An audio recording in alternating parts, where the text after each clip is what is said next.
The summer of 1944 was a season of dust and steel across the fields of Normandy.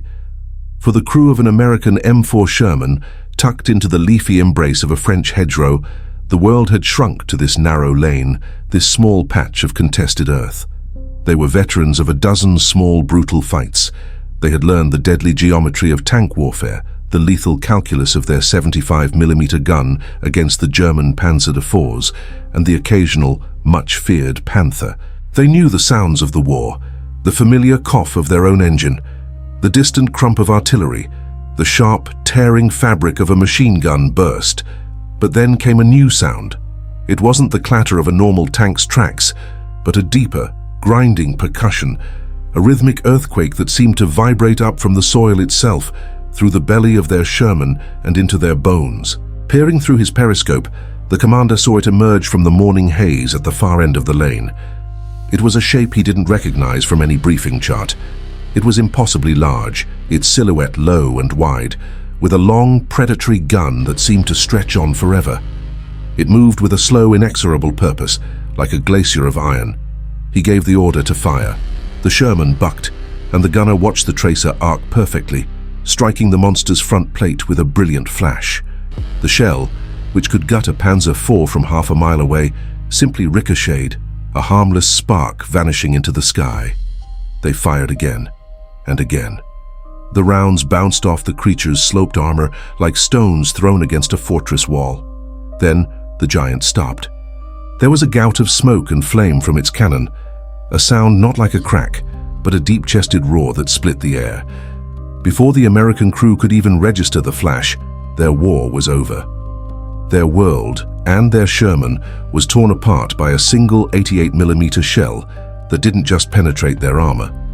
It passed through it as if it were cardboard. This was the brutal introduction for many Allied soldiers to the Panzerkampfwagen Tiger Ausführung B. To the Germans who crewed it, it was the Königstiger. To the Allies who faced it, it was the King Tiger or the Royal Tiger, a name whispered with a mixture of terror and grudging awe. Weighing nearly 70 metric tons, it was the heaviest tank to see service in the Second World War. Its frontal armor, sloped at a sharp angle, was over 7 inches thick, a solid wall of high-quality steel that was, for all intents and purposes, immune to every Allied tank gun then in service. Its weapon, an advanced long-barreled version of the legendary 88mm cannon, could kill any tank on the battlefield from well over a mile away, long before that enemy was even in range to fire back. On paper, it was the ultimate expression of tank design, a perfect synthesis of impenetrable defense and overwhelming firepower. It was a masterpiece of engineering, a Teutonic titan destined to dominate the battlefield, and in many ways, it was. But it was also a profound catastrophic failure. The story of the King Tiger is not just the story of a machine.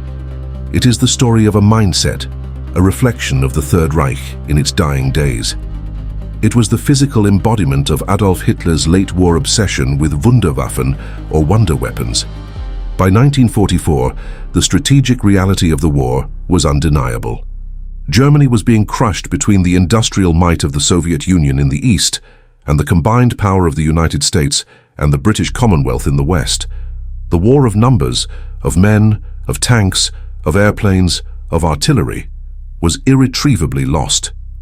In the face of this overwhelming material disadvantage, the German High Command, spurred on by Hitler, turned to a desperate faith in technological supremacy.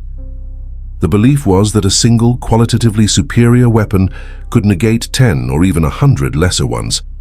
The King Tiger was the purest expression of this philosophy, a land battleship designed not just to win battles, but to restore faith, to intimidate, and to prove that German ingenuity could still triumph over brute force. It was a weapon born of desperation, designed to fight a war Germany was no longer capable of winning. The seeds of this metallic giant were sown 3 years earlier, on the vast open steppes of Russia.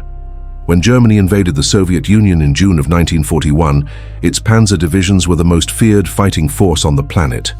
Their tanks, the Panzer III and Panzer IV, had conquered Europe with terrifying speed. But in Russia, they met their match. They encountered the Soviet T-34. It was a revolutionary design, with a powerful 76mm gun, wide tracks that allowed it to glide over the mud and snow that bogged down the German panzers, and, most importantly, thick, intelligently sloped armor. German anti-tank rounds, which had been perfectly adequate against the tanks of France and Britain, simply skipped off the T-34's hide. This T-34 shock sent ripples of panic through the German army and its engineering bureaus. An arms race began in earnest. Germany's response was a new generation of heavy armor. First came the Tiger Ausführung, a 57-ton beast with flat, thick armor and the original 88mm gun. It was a fearsome opponent, a mobile pillbox that terrified Allied tankers. Alongside it came the Panther, a brilliant medium tank that directly copied the T-34's sloped armor and combined it with a superb long-range 75mm cannon.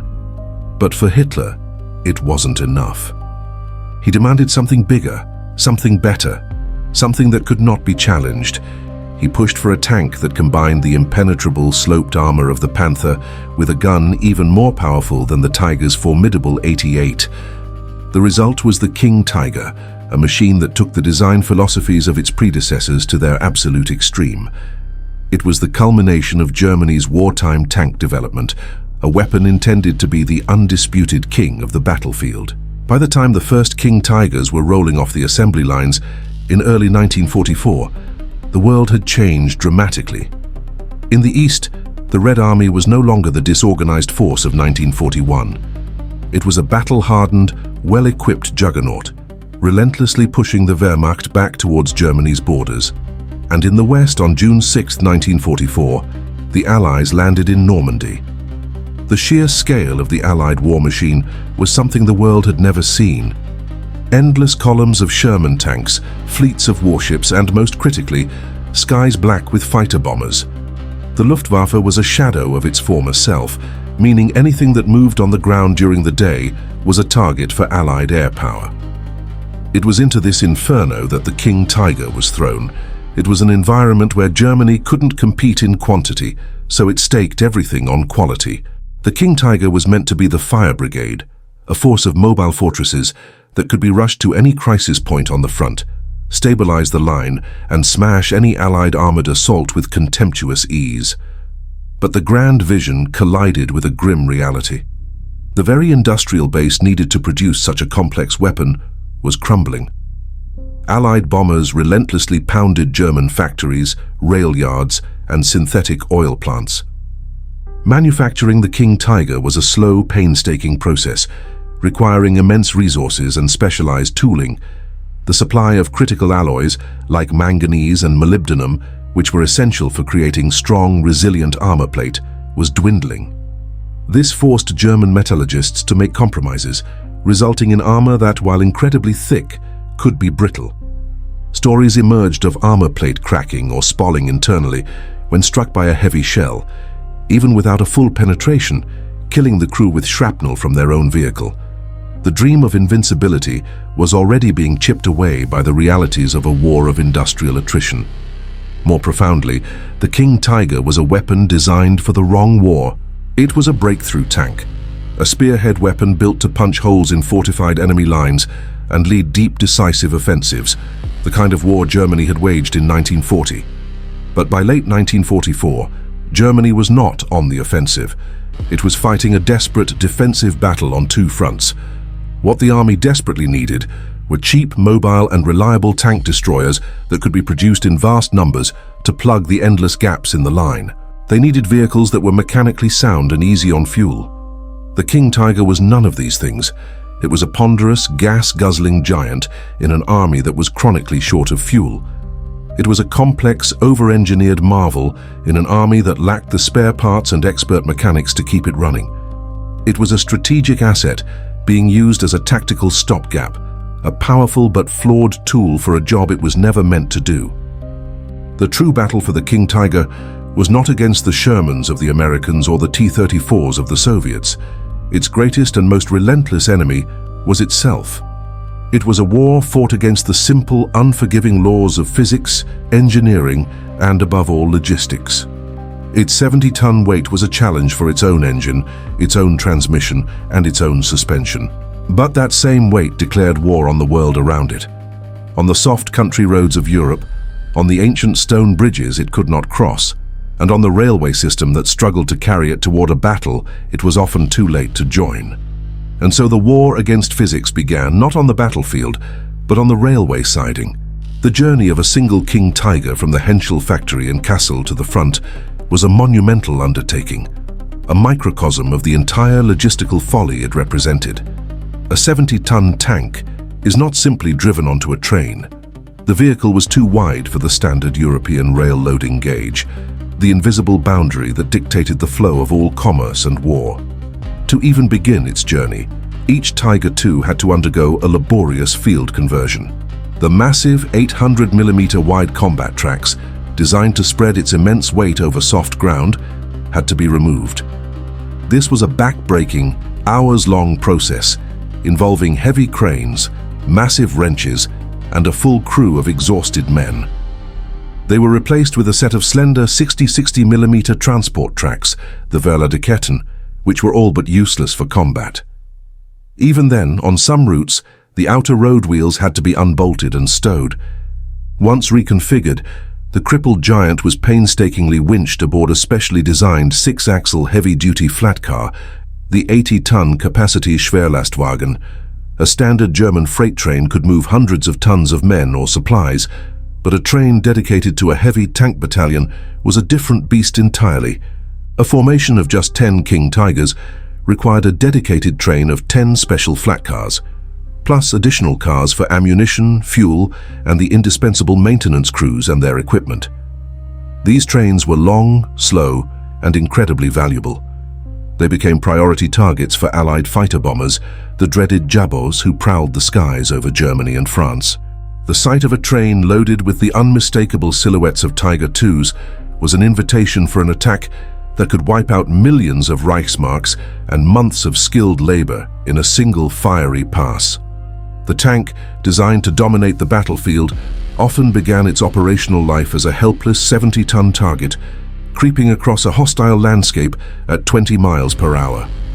Assuming it survived the journey and arrived near the front, the entire arduous process had to be reversed. The transport tracks came off, the combat tracks went on. Only then could the tank move under its own power. And it was here that the true insatiable thirst of the beast became apparent. The engine, the heart of the machine, was a masterpiece of German engineering, the Maybach HL 230 P30. It was a 23-liter V12 gasoline engine producing 700 horsepower. It was an engine perfectly adequate, even impressive, in the 57-ton Tiger I or the 45-ton Panther. But in the 70-ton King Tiger, it was chronically, catastrophically overmatched. It was like putting the engine of a finely tuned sports car into a mobile office building. The power-to-weight ratio was a meager 10 horsepower per ton, less than a modern family sedan. Just to move its own bulk, the engine was perpetually operating at its absolute limit, turning precious, high-octane gasoline into enormous quantities of heat and noise. The fuel consumption figures are the stuff of legend, but the reality was even more staggering. On a paved road under ideal conditions, the King Tiger consumed roughly 500 liters of gasoline for every 100 kilometers traveled. That's over 2 gallons for every single mile. But the battlefields of 1944 were rarely paved roads. Off-road, slogging through the mud of the Ardennes or the soft soil of the Hungarian plains, that consumption doubled and could even triple. A commander could expect to burn through 1,000 liters or more just to cover 60 miles of contested ground. Now, scale that up to a full heavy tank battalion, the Schwer Panzerabteilung 503, for example, with its 45 King Tigers. To move that single unit a mere 100 kilometers would require at a minimum 22,500 liters of gasoline. That's nearly 6,000 gallons. For a more realistic off-road advance, the number balloons to over 45,000 liters, 12,000 gallons. This is a quantity of fuel that requires its own fleet of tanker trucks, each one a vulnerable target, consuming its own fuel and requiring its own crew, all to feed a handful of tanks for a single day's moderate advance. By late 1944, with Allied bombing relentlessly savaging Germany's synthetic fuel plants, 12,000 gallons of high-octane gasoline was not a tactical requirement. It was a strategic fantasy. The strain of moving 70 tons was channeled through a transmission that was, like the engine, a marvel of complexity pushed well beyond its breaking point. The Maybach pre-selector gearbox offered 8 forward gears, allowing a skilled driver to smoothly manage the immense forces involved. But the internal stresses were incredible. The finely machined gear sets and clutches would wear at an astonishing rate. Transmissions frequently failed after less than 150 kilometers. Every gear change sent a shudder through the hull, another microscopic fracture forming in a stressed metal component. The final drives, the gearboxes that transferred power from the transmission to the drive sprockets, were a notorious weak point. Under the immense torque required to turn the tracks in thick mud or during a sharp turn, the gear teeth could shear off, bolts could snap, and the entire assembly could seize, immobilizing the tank instantly. This wasn't a rare occurrence, it was an expected outcome of normal operation. This relentless mechanical attrition placed an impossible burden on the maintenance crews. These were the unsung heroes and victims of the King Tiger's design. A simple track repair, a common battlefield necessity, was a Herculean task. Each individual track link weighed over 30 kilograms.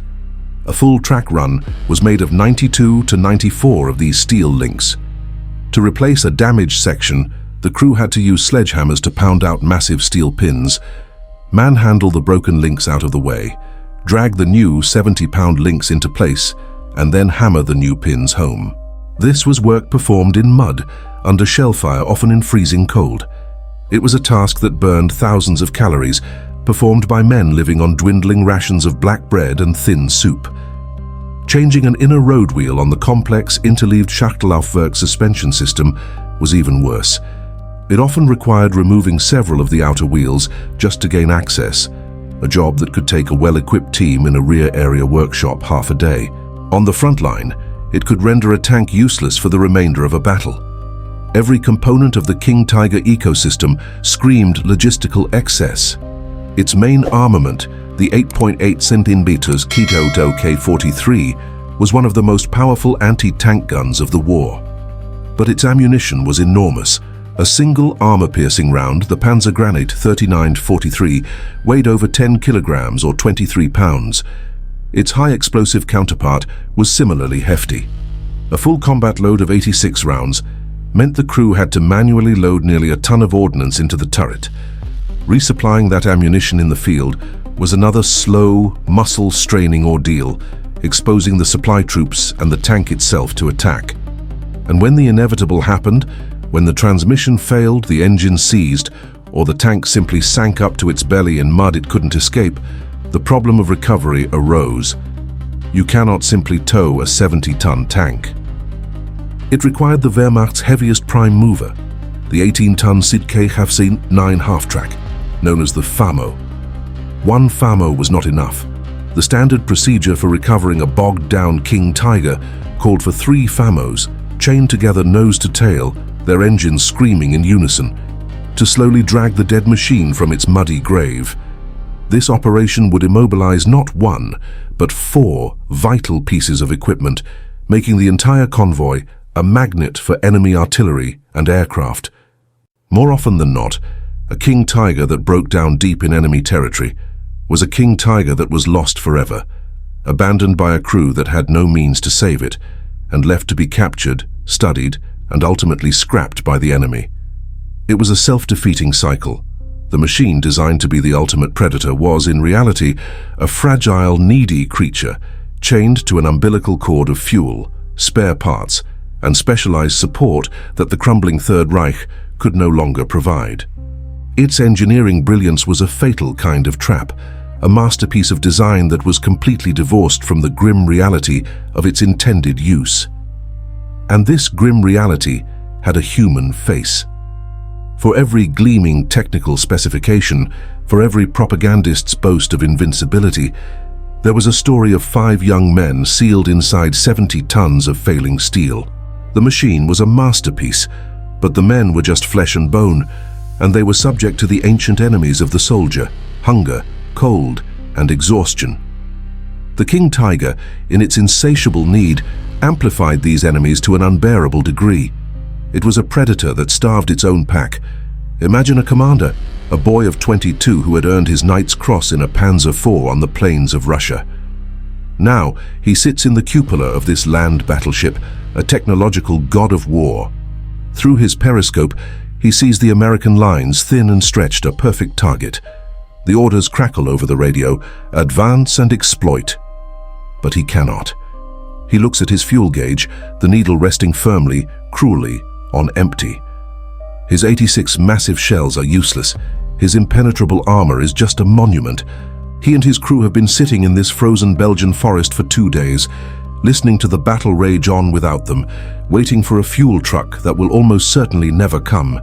The greatest tank in the world has been defeated not by an enemy shell, but by an empty can of gasoline. His power is an illusion, and his frustration is a cold, hard stone in his gut. He is the master of a fortress that cannot move, a king with no kingdom.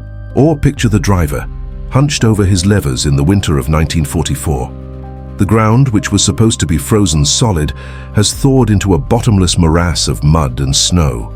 He can feel the immense weight of the machine fighting him with every meter. The transmission whines a high, protesting scream that he has come to know as the sound of imminent failure. Then he feels it, a lurch, a sickening slide, and then a dead stop. The tracks spin uselessly, churning the earth into a brown soup, digging their own grave deeper and deeper. The engine roars, consuming the last precious liters of fuel to no effect. They are stuck. The commander's voice is tense over the intercom, but the driver needs no one to tell him the truth. They are now nothing more than a fixed artillery piece, a magnet for every mortar, every field gun, every fighter bomber the Allies can throw at them. He knows the recovery doctrine. He knows it calls for 3 FAMO half-tracks that do not exist, on roads that are impassable, to rescue a tank that is already hopelessly lost. The choice becomes a terrible one. Stay and die in a steel coffin, or abandon the most valuable weapon in the army and face a court-martial for desertion. The mud of the Ardennes did not care about German engineering. It was a patient, impartial enemy, and it claimed more of these metal beasts than any Allied gun. The very air inside the Tiger II was a testament to this suffering. In the winter, the armor plating drew the heat from a man's body like a vampire. The steel became so cold it could burn unprotected skin. Crewmen would huddle together, their breath misting in the cramped compartment, their thin, worn coats offering little protection. Any warmth from the massive Maybach engine vanished within an hour of it being shut down, leaving the 70-ton machine to become a block of ice, perfectly matching the ambient temperature. Frost would form on the inside of the hull. A loader, his fingers numb and clumsy, would struggle to ram a 23-pound shell into the cannon's breech, his movements sluggish, his mind clouded by the deep, pervasive cold that sapped a man's will to fight.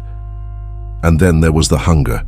The logistical chain, already strained to the breaking point by the tank's thirst for fuel and its need for mammoth spare parts, had little room for basics like food. The men of the heavy tank battalions were supposed to be the elite, but they starved like everyone else. Rations were often little more than a slice of hard bread, ersatz coffee made from acorns, and a thin soup with a few flecks of horse meat floating in it. There is a terrible irony in a man slowly starving to death while sitting inside a weapon that cost more than a small village, a weapon so complex and powerful it represented the very pinnacle of his nation's industrial might. Letters home from these tankers speak not of glorious victories, but of dreaming of a hot meal, of bartering cigarettes for a handful of potatoes from a terrified farmer, of the gnawing emptiness in their stomachs that was more constant and more debilitating than the fear of the enemy. This systemic starvation extended to the entire ecosystem that supported the tank. The supply columns that were its lifeline were themselves on the verge of collapse. Consider the journey of a single Opel Blitz truck loaded with cans of gasoline, trying to reach a forward panzer unit near Budapest in 1945. The driver, a man in his late 40s, navigates by moonlight, his headlights off to avoid the ever-present Soviet night fighter planes. The road is a ruin of frozen ruts and shell craters. He is alone. The partisans are everywhere. Every shadow in the woods could be an ambush. The gasoline he carries is more valuable than his own life, and he knows it. A single tracer round will turn his truck and his body into a fireball. He is cold, he is tired, and he hasn't had a warm meal in a week. He is the forgotten, unsung hero of the Panzer divisions, and his desperate, often fatal journey is the final, fragile link in a chain that is already broken in a dozen other places. When his truck breaks an axle or slides into a ditch, the King Tiger it was meant for becomes just another abandoned monument on the battlefield. In the end, the story of the King Tiger is not one of technology, but of humanity. It is the story of men who were given a sword that was too heavy to lift. The machine's great strength was a mirage. Its true legacy was the weakness it exposed in the system that created it. It demanded a level of support, of fuel, of maintenance, and of logistical perfection that Germany could no longer provide. And so, it consumed its own masters. It took the food from their mouths, the warmth from their bodies, and ultimately the hope from their hearts. The true cost of this 70-ton giant was measured not in Reichsmarks, but in the quiet suffering of the men who served it, men who froze and starved and died, chained to a masterpiece that was, in the grim reality of war, nothing more than a magnificent logistical failure. And so came the great turning, not in a clash of titans, but in the soft whisper of an engine sputtering to silence. It happened in the deep snows of the Ardennes, a forest that had stood for 1,000 years and had seen empires come and go like the seasons. Here, in a final desperate gamble, the last of Germany's armored strength was gathered. The King Tigers were the spearhead, the iron fist intended to smash through the American lines and change the wind of the war. They came out of the mists of a December morning like primeval beasts, their great cannons pointing west, their engines drinking the last reserves of the Reich's fuel. For a few days, the legend held. They broke through lines, their thick hides shrugging off the shells of lesser tanks. They seemed invincible, a testament to the will that had forged them. But the forest did not yield easily. The ancient trees and narrow, winding roads were not made for such creatures. The mud, frozen and then thawed, became a trap. The old stone bridges built for carts and horses crumbled under their immense weight. One by one, the spearheads began to falter, not from enemy fire, but from the land itself. The true enemy was gravity, friction, and the unyielding mathematics of consumption. An empty fuel gauge became a death sentence. The climax was not a single heroic battle. It was 1,000 small, ignominious surrenders. A panzer commander, a veteran of the Eastern Front, stands beside his silent King Tiger on a muddy track miles from his objective. His crew looks at him, their faces hollow in the winter light. The radio is silent. The fuel truck they were promised never came. It was probably hit by a fighter bomber 10 miles back, or perhaps it simply ran out of fuel itself. There is no enemy in sight. There is only the cold, the quiet forest, and the realization that the war is over for them. The most powerful tank in the world, a machine that could kill anything it could see, had been defeated by a simple lack of motion. They were warriors stranded on an iron island, and the tide of the war was now sweeping past them. They set the scuttling charges, walked away from their 70-ton tomb and vanished into the woods, hoping to become ghosts. This scene was repeated again and again across the frozen landscape. The great offensive died not with a bang, but with the quiet ticking of cooling engines. After the shouting of men and the thunder of guns faded, a new silence fell upon the fields of Europe, and in this silence, the great steel beasts began their slow return to the earth.